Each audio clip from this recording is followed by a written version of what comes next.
Hello, Bulldogs. It is I, Miss Kasperzak, your favorite neighborhood librarian. Just thought I'd grace you with my presence before we move on with our book talk. Hope you're all doing well, and let's get started with our third What's Good to Read. This is our continuous learning book talk series for May 2020. Now, the first book I want to look at today is Hey Kiddo by Jarrett Krosowska. It is a nonfiction graphic novel. This is a true life story by the author, and it chronicles his life of growing up with a mother who has an opioid addiction. She's in and out of rehab and jail. His father is a mystery. He's never even met him, and he doesn't know his name. So he's raised by his maternal grandparents, and though they're loving, they're very, very opinionated and they're harsh and sometimes verbally abusive. As a teen, Jarrett found that he was able to express himself through art. And at age 16, he got his driver's license, and his life at that point begins to piece itself together because he has a little bit more freedom and he's able to get out of what he considers to be a somewhat abusive home. This is a tough read as it deals with addiction and family relationships and survival, but it's really well worth the time that you spend reading it. I like this book. Our next story is a memoir. This is called The Girl Who Smiled Beads, and it's a story of war and what comes after. Clementine is 6 when she and her 15-year-old sister need to escape the Rwandan massacre, which occurs in Africa. And she spends the next 6 years traveling through 7 countries. Now, remember, she's 6 and she's walking through all of these countries before she receives a refugee status in the United States. She's taken in by a family who gives her everything she needs: education, food, shelter, love. But the 6 years on the run have impacted her ways in which people can't really see. She suffers emotionally and mentally.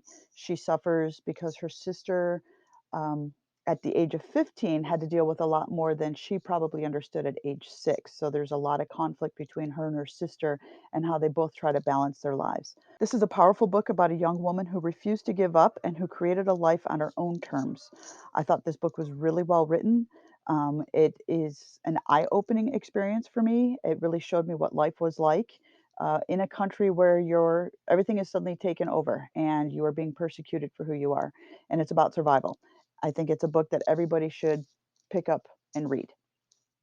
Switching gears here, we're going to talk about a horror book, and this is called The Forest of Hands and Teeth by Carrie Ryan. In school, you would find this in our horror section. It's a three-part series, so this is book one. And we start with imagining living in a forest village which is surrounded by a fence in order to keep out a horde of killer zombies. It's like a bad movie. And that's what Mary's life is like. She's an orphan, and her village is run by strict religious sisterhood. And when the village is overrun, the villagers have to band together to outwit the undead and overcome their own weaknesses and suspicions in order to find a safe place.